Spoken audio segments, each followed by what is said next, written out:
A very good afternoon. My name is Pooja Giri and I perform under the brand name of Tangam Talkies.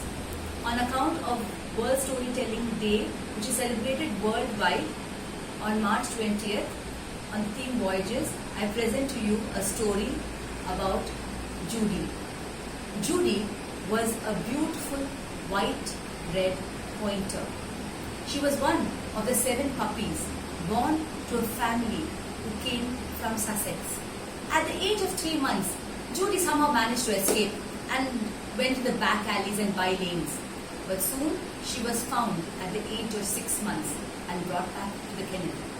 Initially called Judy, over time she became Judy. It was autumn 1936 and the captain and crew of H.H. Nart decided to have a ship mascot. The captain bought Judy from the kennel and she was named in the Royal Navy official record as Judy of Sussex, as her mother was known as Kelly of Sussex.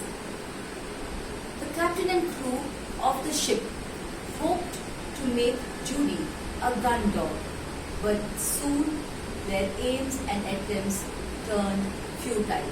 Judy was going to be no gun dog.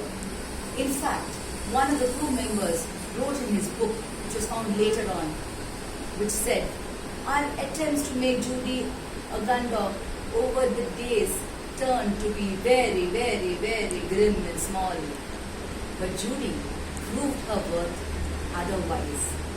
She helped to navigate the ship over the river Nile, alerted them about crocodiles, sharks and snakes, and most importantly, barked her lungs out when a waterfall was going to come up and prevent the ship from plummeting down.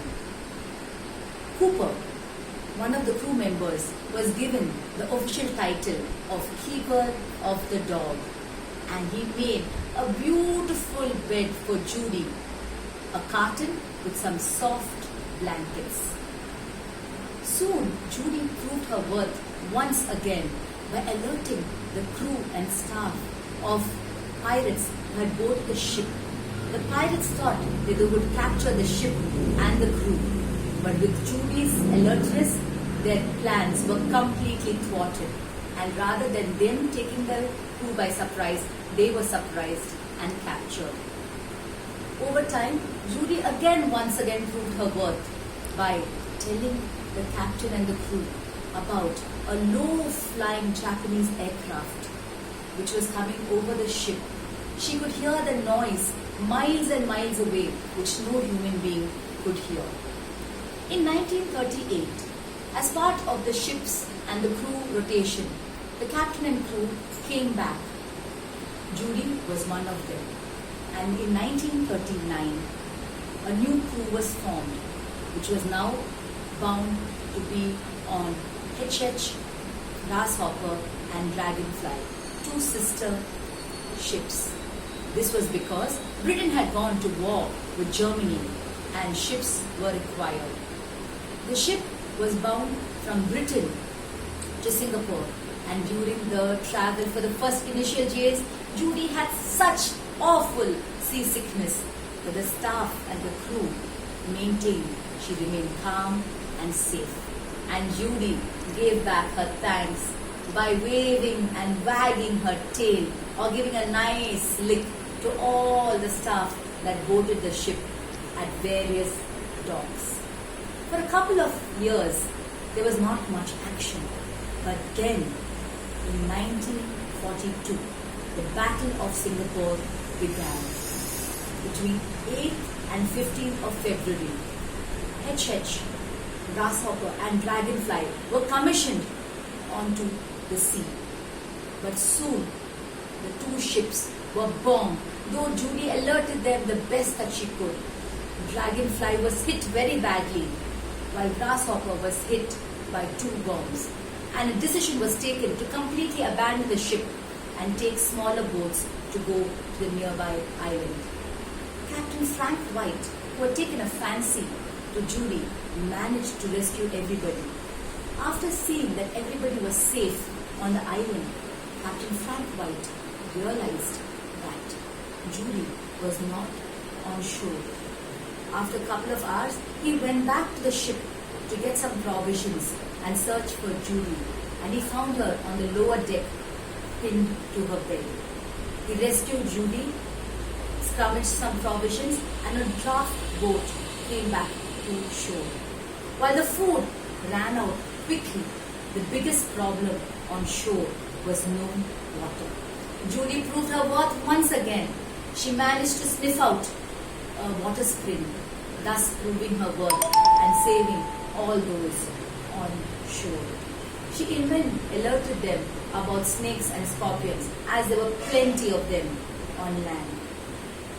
After a couple of days, because of the heavy bombing on the ship blew up and sank in the sea. The crew were rescued eventually, but Judy was taken to a camp and the crew members were dispersed into other camps. In the same year, she met Lieutenant ex-craftsman Frank Williams. It was love at first sight for both of them, as Lieutenant Frank Williams gave her a fistful of rice from his plate.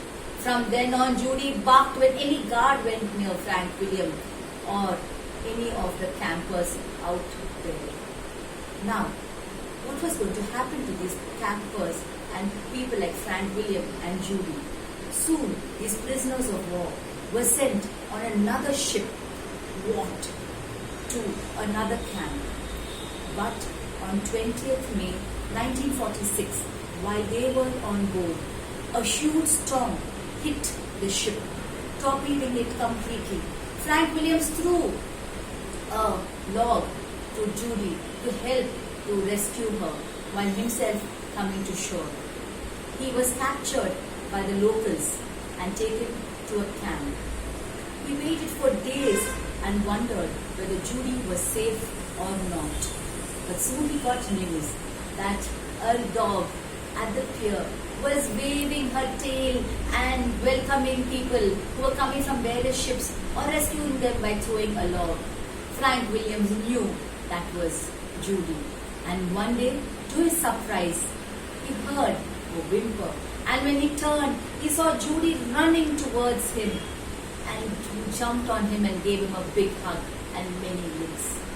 Frank Williams managed to secure a comfortable place for Judy out there, and Judy kept the campers in good spirits and also told them about any impending calamities like snakes and scorpions, because on this island, believe me, there were plenty of them.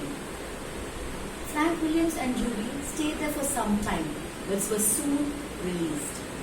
In the same year, Judy was reported in all the newspapers for her bravery.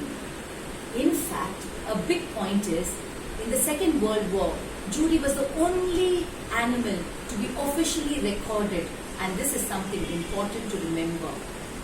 In the same year, Judy also got the famous Dickens Medal for her bravery. Now, while Frank Williams and Judy continued their friendship, Frank Williams decided to improve his skills, and soon he was placed in another area.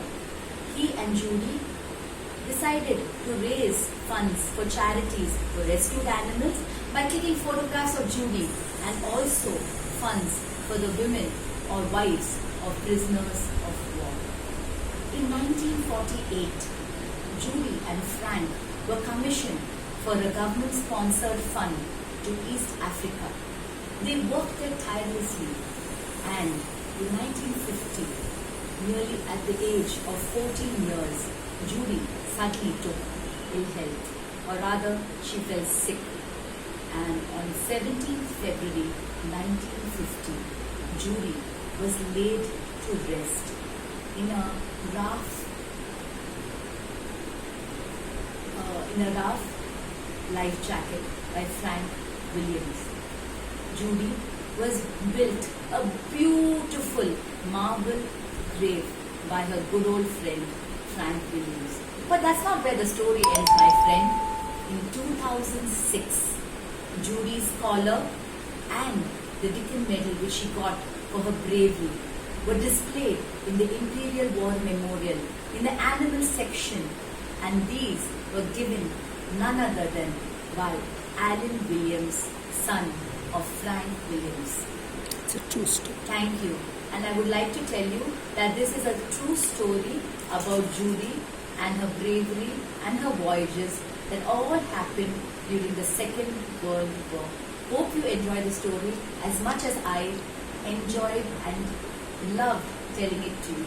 Thank you and goodbye.